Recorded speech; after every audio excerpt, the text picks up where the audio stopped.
Hi everyone, welcome to Learn Chemistry by Taranjeet Kaur. So last video के अंदर हमने discuss किया था मोड्स ऑफ फ्रेगमेंटेशन, जिसके अंदर हमने alpha cleavage and beta cleavage के बारे में बताया था। तो एक ओवरव्यू करा देती हूँ, क्योंकि उसके बाद नेक्स्ट जो फ्रेगमेंटेशन के बारे में, मोड ऑफ फ्रेगमेंटेशन के बारे में हम बताएंगे, वो next part rearrangement complete by the transfer of atoms है। ठीक है, तो पहले आप एक बार अल्फा और बीटा क्लीवेज को रिवाइज कर लीजिए। क्या होता है आपके पास अल्फा क्लीवेज, किन केसेस में होती है, ये मैं आपको सब बता चुकी थी, और ये हिट्रोलिटिकली प्रेफर करते हैं। ठीक है, बीटा क्लीवेज के अंदर हमने डिस्कस किया था 4 पार्ट्स। सी सी सिंगल बॉन्ड में की थी, डबल बॉन्ड में की थी, अल्काइन में की थी। सिंगल बॉन्ड होना चाहिए, और वो सिंगल बॉन्ड किसके साथ लिंक होना चाहिए, या तो x means halogen, oxygen, nitrogen, sulphur. Same इसके केस में भी यही है आपके पास। बेंजाइलिक क्लीवेज के बारे में डिस्कस किया था, रिवर्स ऑफ डी जल्दर रिएक्शन पड़ी थी। मेनली होमोलिटिकल प्रेफर करते हैं बीटा क्लीवेज के अंदर। ठीक है, ये हम बता चुके थे। जो नेक्स्ट पढ़ेंगे अभी हम, वो क्या करेंगे, rearrangement complete by the transfer of atoms. इसमें आगे फर्दर पार्ट है, जैसे फ्रेगमेंटेशन के बारे में आपने पढ़ा है कि किस तरह से फ्रेगमेंटेशन हुई है, मोड क्या थी, अल्फा क्लीवेज हो सकती थी या बीटा क्लीवेज हो सकती थी। इसी तरह इसके अंदर क्या है, हाइड्रोजन ट्रांसफर के बारे में हम डिस्कस करेंगे। ठीक है, hydrogen transfer, rearrangement first, second elimination, third जो है आपके पास ऑर्थो इफेक्ट है। जो नेक्स्ट है मैक्लाफर्टी और मैक्लाफर्टी प्लस वन रीअरेंजमेंट। तो मैक्लाफर्टी और मैक्लाफर्टी प्लस वन रीअरेंजमेंट मैं नेक्स्ट वीडियो के अंदर कवर कराऊंगी। अभी ये 3 टॉपिक ही इसमें डिस्कस करेंगे, और तीनों के अंदर मोस्टली हाइड्रोजन की ट्रांसफर ही होनी है, मतलब एटम की ट्रांसफर के बारे में हम डिस्कस करेंगे। ठीक है, तो अच्छा, इससे होगा क्या, मतलब जब आपको एग्जाम के अंदर क्वेश्चन दिया जाएगा, आपको स्ट्रक्चर दिया जाएगा कि इसकी फ्रेगमेंटेशन बताओ, होने के बाद क्या क्या मिलेगा, तो आपको स्ट्रक्चर देख के उस टाइम समझ आ जाएगा। कई बार आ जाएगा डिस्टिंग्विश करो ऑर्थो और पैरा में से। तो वो जब हम आगे आगे पढ़ेंगे तो आपको अपने आप क्लियर होना स्टार्ट हो जाएगा। तो अभी स्टार्ट करते हैं हाइड्रोजन ट्रांसफर रीअरेंजमेंट। देखो, hydrogen transfer as a name indicated, आपको पता लग रहा है कि ट्रांसफर किसकी होगी, हाइड्रोजन की ट्रांसफर होगा इसके अंदर। अब किस कार्बन पे होगा, या तो एडजेसेंट कार्बन पे होगा, साथ वाले कार्बन एटम पे होगा, या आपके पास पाई बॉन्डिंग सिस्टम जो होगा, जैसे एल्कीन है, अल्काइन है, जब फ्रेगमेंटेशन होगी जिसपे पॉजिटिव चार्ज होगा, जिसमें डेफिशिएंसी होगी, वो हाइड्रोजन को लेना चाहे तो वो ले सकता है। तो वहां पे ट्रांसफर हो जाएगा हाइड्रोजन को मास स्पेक्ट्रोमेट्री के अंदर। और ये हमारे पास जो हाइड्रोजन ट्रांसफर होगा वो सेम मॉलिक्यूल के अंदर होगा। सेम मॉलिक्यूल का मतलब क्या, आपके पास intramolecular rearrangement, same molecular within the molecule जब होता है वो इंट्रामोलिकुलर रीअरेंजमेंट कहलाया जाता है। अब ये जो हाइड्रोजन ट्रांसफर रीअरेंजमेंट है, मेनली किन केसेस में होगा, एलिफेटिक एंड एरोमेटिक कंपाउंड्स के अंदर होगा। जो मैंने ये डार्क सॉलिड लाइन से अंडरलाइन किए हुए हैं, इनको ध्यान रखना, किस किस केसेस में क्या क्या रीअरेंजमेंट पॉसिबल हो सकती है। तो मेनली जो हाइड्रोजन ट्रांसफर रीअरेंजमेंट है, या तो एरोमेटिक कंपाउंड होगा या एलिफेटिक कंपाउंड होगा, जिसके अंदर मोस्टली हाइड्रोजन ट्रांसफर हो जाएगी। जैसे अभी एग्जाम्पल देखते हैं। और जब हाइड्रोजन ट्रांसफर होती है, तो मेन जो टाइप है हमारे पास हाइड्रोजन ट्रांसफर का, उसको हमने क्या बोला है, स्क्रैम्बलिंग। स्क्रैम्बलिंग अब होता क्या है, आपके पास जो सीसी बॉन्ड होगा उसकी ब्रेकेज हो जाएगी। सीसी बॉन्ड की जब ब्रेकेज हो जाएगी, रप्चर हो जाएगा, और दोबारा से जब रीफॉर्मेशन होगा, जब वो हाइड्रोजन ले लेगा, उसको हम बोलते हैं स्क्रैम्बलिंग। ठीक है, और ये मॉलिक्यूल के अंदर होगा, सेम मॉलिक्यूल के अंदर होगा। जैसे आप एग्जांपल देखो, जैसे ये एग्जांपल है आपके पास बेंजीन रिंग CH2R, ये लिया हुआ है। जब ये क्लीवेज होगा, आर हिट्रोलिटिकली अगर क्लीवेज करते हो, हिट्रोलिटिक या होमोलिटिकली अगर आप क्लीवेज करते हो, तो कार्बन के ऊपर क्या आ जाएगा, पॉजिटिव चार्ज आ जाएगा। तो कार्बन के ऊपर पॉजिटिव चार्ज आने पे जब ये बॉन्ड इस तरह से कार्बोकेटाइन, जब इस तरह से शिफ्टिंग होगी, तो ये 7 मेंबर रिंग में कन्वर्ट हो जाएगा। और ये किस में कन्वर्ट हो जाएगा, ट्रोपोलियम कार्बोकेटाइन के अंदर। ये शायद मैंने पीछे भी बताया था आपको कि जो ये इस टाइप का कार्बोकेटाइन अगर आ जाता है, बेंजेल कार्बोकेटाइन अगर आपके पास आ जाता है, तो वो किस में कन्वर्ट हो जाएगा, हाइड्रोजन लेने के बाद ट्रोपिलियम ट्रोपिलियम कार्बोकेटाइन के अंदर आपके पास कन्वर्ट हो जाएगा। ठीक है, तो मैकेनिज्म देखो कैसे हुआ है आपके पास। इसको हमने नेमिंग दे दी है, क्योंकि जब आपके पास शिफ्टिंग हो जाएगी, जब आपके पास ट्रांसफर होगा, तो आप कंफ्यूज हो जाओगे उस टाइम। तो इस तरह से हमने नेमिंग दे दी है यहाँ पे 1 2 3 4 5 6 7। यहाँ पे उसके बाद क्या हुआ देखो, रीअरेंजमेंट हुई बॉन्डिंग बॉन्ड्स की। यहाँ पे डबल बॉन्ड आ गया, डबल बॉन्ड आने पे 7th पोजीशन पे पॉजिटिव चार्ज आ गया आपके पास। तो अब ये क्या हो सकता है, बॉन्डिंग शिफ्टिंग होने पे 2 पोजीशन पे पॉजिटिव चार्ज आ जाएगा। जब आपके पास रेजोनेंस होगी तो ये पॉजिटिव चार्ज यहाँ पे आएगा, फिर रेजोनेंस होगी पॉजिटिव चार्ज यहाँ आएगा, फिर आएगा, तो पॉजिटिव चार्ज अल्टीमेटली 2 पोजीशन पे आपके पास आ जाएगा। मेन इसके अंदर होगा क्या, बॉन्ड ब्रेकेज हो जाएगी पॉजिटिव चार्ज के बीच में और कार्बन नंबर 2 के बीच में। ये बॉन्ड आपके पास ब्रेक हो जाएगा क्योंकि ये कार्बन इस तरह से 7 मेंबर रिंग में कन्वर्ट हो जाएगा और पॉजिटिव चार्ज क्या आ जाएगा, 2 पोजीशन पे आ जाएगा आपके पास। अब देखो 2 पोजीशन पे आपके पास कोई भी हाइड्रोजन इस टाइम अवेलेबल नहीं है और यहाँ पे पॉजिटिव चार्ज है, तो ये बॉन्ड ब्रेक होके 7 मेंबर रिंग में कन्वर्ट होगा। फिर उसके बाद हाइड्रोजन के ट्रांसफर होगा और ये इस तरह से बॉन्डिंग देखो, ये जो हाइड्रोजन था ट्रांसफर बोला हुआ है ना, इसके अंदर हाइड्रोजन ट्रांसफर रीअरेंजमेंट के अंदर हाइड्रोजन का ट्रांसफर हुआ, डबल बॉन्ड की शिफ्टिंग हुई, तो यहाँ पे क्या आ जाएगा, हाइड्रोजन लेने के बाद ट्रोपोलियम कार्बोकेटाइन की फॉर्मेशन हो जाएगी। ठीक है, अब ये ट्रोपोलियम कार्बोकेटाइन बना क्यों, क्योंकि स्टेबिलिटी के लिए हम ये करेंगे। मेनली आपके पास जब भी आगे होगी फ्रेगमेंटेशन, जब आप आगे करना स्टार्ट कर दोगे, मोड्स जब हो जाएगी क्लियर और जब आपके पास एग्जांपल आना स्टार्ट हो जाएगी, तब आप देखोगे कि डायरेक्ट वहां पे किया होगा, ये वाले ग्रुप को, ये वाले कंपाउंड को डायरेक्ट चेंज कर दिया होगा ट्रोपिलियम कार्बोकेटाइन के अंदर। तो इस चीज का ध्यान रखना, क्यों डायरेक्ट हम इसमें चेंज कर देते हैं, क्योंकि रेजोनेंस या ये मैकेनिज्म के बाद हमने इसको 7 मेंबर रिंग में चेंज किया है जब हाइड्रोजन ट्रांसफर हुआ है। अब नेक्स्ट एग्जाम्पल देखो इसका। नेक्स्ट एग्जाम्पल में क्या है, आपके पास जर्नल ले लिया है, 1 डिग्री कार्बोकेटाइन को 2 डिग्री कार्बोकेटाइन में चेंज कर दिया, स्टेबिलिटी दिखाई हुई है। बेंजोइक एसिड, बेंजोइक एसिड जब आपके पास बम्बार्डमेंट होगा तो ये क्या हो जाएगा, मॉलिक्यूलर आयन बन जाएगा, पॉजिटिव और रेडिकल। उसके बाद ऑर्थो पोजीशन पे हाइड्रोजन अवेलेबल है, ऑर्थो पे हो, यहाँ पे आपको हाइड्रोजन लेना है, हाइड्रोजन के एक्सेप्टेंस होगी, तो ये क्या करेगा, होमोलिटिकली क्लीवेज पे होने के बाद यहाँ पे रेडिकल आ जाएगा और ये हाइड्रोजन रेडिकल ये रेडिकल के साथ बॉन्ड बना लेगा और ये OH यहाँ पे एड OH लग जाएगा। तो उसके बाद रेजोनेंस, क्योंकि O पे लोन पेयर अवेलेबल है, तो ये ऑक्सीजन के ऊपर पॉजिटिव चार्ज आ जाएगा। तो ये दिखाया हुआ है किस तरह से हाइड्रोजन की रीअरेंजमेंट हुई है, हाइड्रोजन की एक्सेप्टेंस हुई है इस रेडिकल ने और ये हाइड्रोजन रेडिकल मिलके आपस में एक बॉन्ड बना है। ठीक है, ये तो था आपका हाइड्रोजन ट्रांसफर रीअरेंजमेंट। नेक्स्ट जो है एलिमिनेशन। एलिमिनेशन के अंदर क्या है, मेनली हाइड्रोजन एब्स्ट्रैक्ट ही होगा। अब हाइड्रोजन किन किन ग्रुप के थ्रू एब्स्ट्रैक्ट होगा, या तो हाइड्रोक्सिल ग्रुप होगा या हेलोजन होगा इस पोजीशन पे, या एसीटेट ग्रुप होगा। अगर तो इसके अंदर क्या होगा, एलिमिनेशन लिखा है ना, तो मीन स्मॉलर मॉलिक्यूल की रिमूवल भी हो गया। स्मॉलर मॉलिक्यूल कौन कौन सा रिमूव हो सकता है आपके पास, अगर OH ग्रुप होगा तो वाटर क्योंकि हाइड्रोजन लेगा, हेलोजन होगा तो HX, अगर एसीटेट ग्रुप है तो आपके पास एसिटिक एसिड रिमूव हो जाएगा जैसे ही ब्रेक होगा। तो एलिमिनेशन जो होगी इसके अंदर वो साइक्लिक ट्रांजिशन स्टेट एक शो करेगी।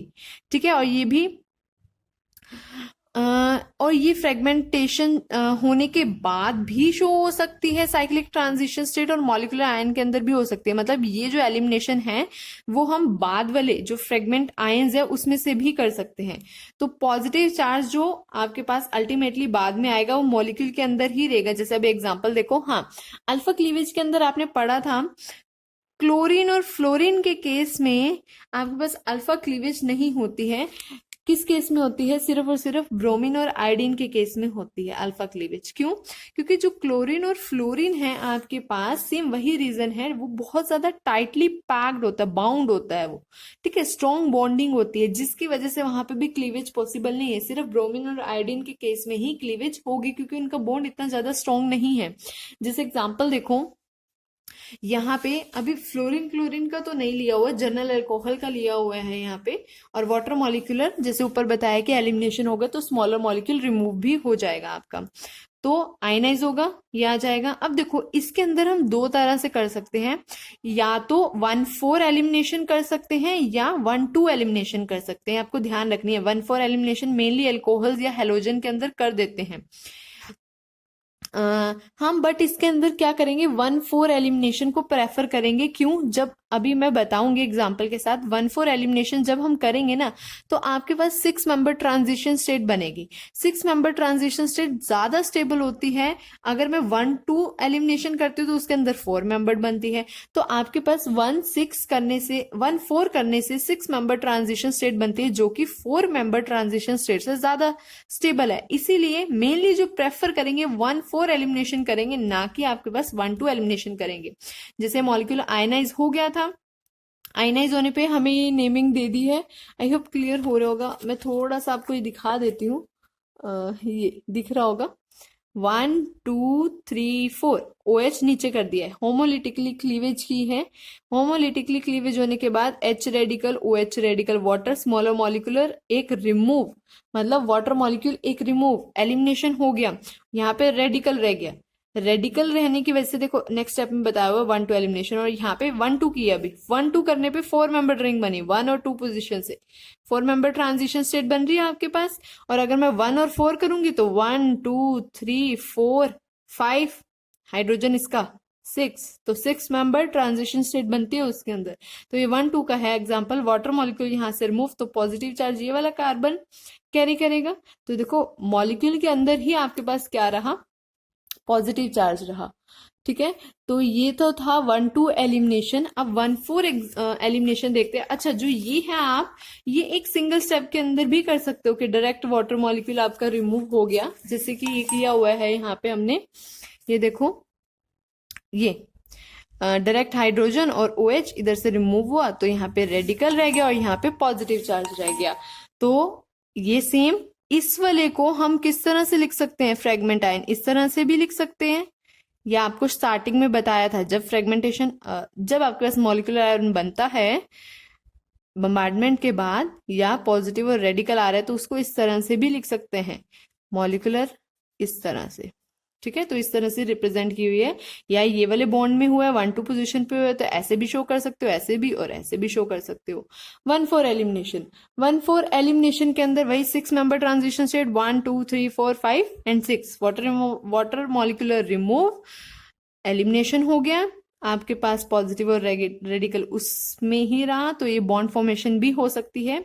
या आप इस तरह से मॉलिक्यूलर को शो कर सकते हो, मॉलिक्यूलर आयन को, या इस तरह से।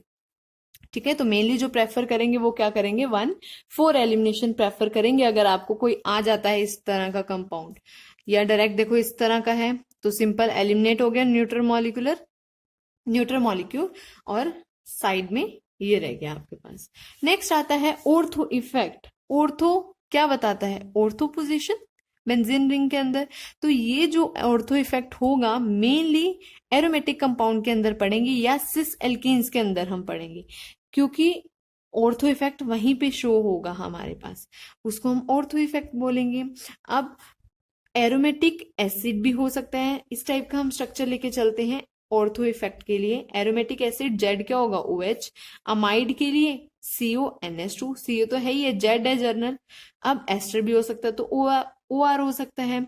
और आपके पास ऑर्थो पोजीशन पे हाइड्रोजन होना चाहिए, तो यहाँ पे मिथाइल हो, NH2 हो, OH हो, हाइड्रोजन होना चाहिए, हाइड्रोजन बेरिंग ग्रुप होना चाहिए जिसके अंदर हाइड्रोजन प्रेजेंट हो, तभी वो ऑर्थो इफेक्ट शो कर पाएगा।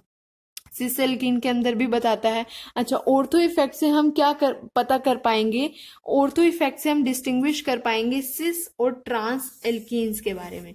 अगर आपके पास सिस और ट्रांस एल्कीन दिए हुए हैं तो आप पता कर सकते हो, अगर सिस इफेक्ट शो कर जाएगा तो दैट मीन्स उसके सिस पोजीशन पे प्रेजेंट है, अगर नहीं शो करेगा तो दैट मीन्स वो सिस पोजीशन पे प्रेजेंट नहीं है। अब यहाँ पे क्या कर रहे हैं, अगर तो ऑर्थो पे हाइड्रोजन है तो ये पॉसिबल है हाइड्रोजन लूज हो जाएगा यहाँ से। अगर मेटा पे प्रेजेंट होता या पैरा पे प्रेजेंट होता तो आपके पास ऑर्थो इफेक्ट उस टाइम शो नहीं होगा। सिर्फ ऑर्थो इफेक्ट कब शो होगा, जब ऑर्थो पोजीशन पे ही हाइड्रोजन होगा, एज नेम इंडिकेटेड। ठीक है, तो इसके एग्जाम्पल देख लेते हैं अभी हम। जैसे क्योंकि ऑर्थो इफेक्ट क्यों शो होगा, क्योंकि ऑर्थो पोजीशन वैसे भी सबसे नियर है उसके। C double bond O Z, Z journal लिया हुआ है तो कुछ भी हो सकता है, OH OR NH। तो आपके पास अगर ये नियर है तो ऑर्थो इफेक्ट शो होगा, अगर मेटा पैरा है जैसे जैसे दूर जाता रह रहा है, फार हो रहा है उस पोजीशन पे, तो आपके पास ऑर्थो इफेक्ट शो नहीं होगा। ये क्लीवेज दिखाई हुई, देखो मॉलिक्यूलर आयन शो कर दिया उसने, क्लीवेज दिखा दिया है, हिट्रोलिटिकली क्लीवेज हो जाएगी। हिट्रोलिटिकली क्लीवेज होने के बाद यहाँ पे ना जर्नल आपको आगे फर्दर दिखा नहीं रहा, simple 6 member transition state involve होगी इसके अंदर। जैसे ही लूज हो गए, देखो 1 2 3 4 5 6, तो ये भी स्टेबल होगा, ऑर्थो इफेक्ट शो करेगा ये आपके पास इस पोजीशन पे। तो ये जेड ने एच ले लिया और डबल बॉन्ड आ गया, तो ये journal H Z smaller molecule remove हो गया आपके पास। ठीक है, जेड कुछ भी हो सकता है, अगर ओ एच होगा तो वाटर मॉलिक्यूल लूज हो जाएगा यहाँ पे, अगर आपके पास ओ आर होगा तो अल्कोहल रिमूव होगा, अगर NH2 है इस पोजीशन पे तो अमोनिया रिमूव हो जाएगा एच लेके। जैसे इस केस में दिखा हुआ है एस्टर है तो अल्कोहल रिमूव हो जाएगा आपके पास, वही सेम क्लीवेज की हुई है हिट्रोलिटिकली, दिस डबल बॉन्ड ये एच ले लेगा आपके पास मॉलिक्यूलर आयन, यहाँ पे आप लिख सकते हो वैल्यू कैलकुलेट करके। सिमिलरली इन केसेस में वाटर रिमूव कर दिया है, सेम है देखो। और इस केसेस में जर्नल देखो इस टाइप का भी कंपाउंड आ सकता है, एल्कीन वाला, ये एल्कीन वाला पार्ट है आपके पास, तो ये एच जेड आपके पास रिमूव हो जाएगा और ये मॉलिक्यूलर आयन आप लिख सकते हो यहाँ पे। अच्छा, मेन जो एग्जाम्पल है ये वाला एग्जाम्पल है थैलिक एसिड एस्टर, ये आपके पास एस्टर लिया हुआ है, यहाँ पे आर कुछ भी हो सकता है, मिथाइल, इथाइल, प्रोपाइल, ब्यूटाइल कुछ भी हो सकता है। मेन जो इंटेंस पीक देगा इस केसेस में वो 149 पोजीशन पे देगा। जब ये इसका मैकेनिज्म कर देंगे, जब फ्रेगमेंटेशन हो जाएगी तो सब केसेस में यहीं पे मोस्टली पीक मिलेगी। क्यों? क्योंकि ये तो रिमूव हो जाएगा आर वाला, मिथाइल, इथाइल, प्रोपाइल, ब्यूटाइल, ये तो मॉलिक्यूल आपका साइड में निकल जाएगा, रहेगा क्या? इसका कार्बोकेटाइन। तो जैसे देखो तो मेन इंटेंस पीक क्या रहेगी? 149 पे ही रहेगी आपके पास। आयनाइजेशन होने पे जो ऑक्सीजन था कार्बोनिल ग्रुप का उस पे पॉजिटिव और रेडिकल आया। होमोलिटिकल क्लीवेज होने पे रेडिकल रेडिकल कंबाइन होकर ट्रिपल बॉन्ड बना। अब ऑक्सीजन के पास लोन पेयर होने की वजह से वो क्या करेगा? डोनेट करेगा कार्बोकेटायन वाले कार्बन को, क्योंकि वहां पे पॉजिटिव चार्ज है, तो पॉजिटिव चार्ज किस पे आ जाएगा? यहाँ पे आ जाएगा, इस वाले ऑक्सीजन एटम पे। तो ये ऑर्थो इफेक्ट यहाँ पे शो कर रहा है क्योंकि ऑर्थो पोजिशन पे प्रेजेंट है। अभी हाइड्रोजन नहीं लिया, अभी इसके नेक्स्ट स्टेप में होगा हाइड्रोजन। कैसे? ये देखो, जब उसने यहाँ पे बॉन्ड बना लिया, जब दे दिया, डोनेट कर दिए लोन पेयर, तो पॉजिटिव चार्ज इस ऑक्सीजन पे आ गया, तो हाइड्रोजन एक्सेप्टेंस हुई और स्मॉलर मॉलिक्यूलर इल्कीन जो है वो आपके पास रिमूव हो जाएगा। तो इस टाइप के जो आर हैं वो रिमूव हो जाएंगे, एलिमिनेटेड हो जाएंगे न्यूट्रल एल्कीन की फॉर्म में। तो आपके पास जो पीक रहेगी मोस्टली 149 में ही रहेगी, क्योंकि सब में ये तो बनेगा कॉमन आयन बनेगा थैलिक एस्टर के अंदर, इसीलिए जो पीक है आपके पास वो इस पे यहाँ पे शो होगी। ठीक है, ये तो था ऑर्थो इफेक्ट। क्या क्या पढ़ा अभी हमने? आप elimination, ortho effect and hydrogen transfer rearrangement, ये तीनों पढ़े हैं। अभी नेक्स्ट वीडियो में मैक्लाफर्टी रीअरेंजमेंट पढ़ेंगे, बहुत इंपॉर्टेंट है, उसको मिस मत करना। मैक्लाफर्टी एंड मैक्लाफर्टी 1 रीअरेंजमेंट, क्योंकि आगे जितने भी एग्जाम्पल आएंगे मोस्टली सब में यही यूज होगा, मैक्लाफर्टी। ठीक है, आई होप क्लियर हो गया होगा। Thank you so much for watching.